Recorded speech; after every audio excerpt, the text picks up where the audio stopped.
What's going on? So this week about Special Ed when he went in on NWA and said it destroyed hip hop. He said they made money, but he said it changed the culture.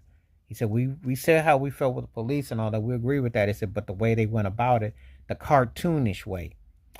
Yeah, because people don't even talk about Public Enemy like they should. Now, ironically, Q went to work with Hank Shockley and the crew produced those PE records, but it got lost because when NWA blew up, it's their style that took over. So-called gangster rap and that whole imagery took over.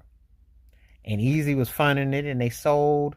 If they told people that Ice Cube was no different than Will Smith or MIT student in intelligence, people wouldn't even understand because it's selling and the marketing. Yeah, they got a letter from the FBI, but it didn't really mount to what you think because what it was just a show and play on words. It's exactly what the industry wanted. They talk about how they really don't like stuff, but they really do. They love when black folks put each other down and misogynistic and self-hating and they promote that. They put it like a message in the bottle sent around the world. So ask yourself, yes, the negative images are there, but who all do they serve from? They get served from a lot of people. They really do. Because if you sell it as a certain way, that's what the industry wants. There's money in it. The more that you fall into a certain type, if you're over sexualized, if you're over, you fit a stereotypical cliche like a plantation mindset, that's what they want. They exactly got served on a silver platter. They couldn't have dreamt this up if they hadn't have tried harder.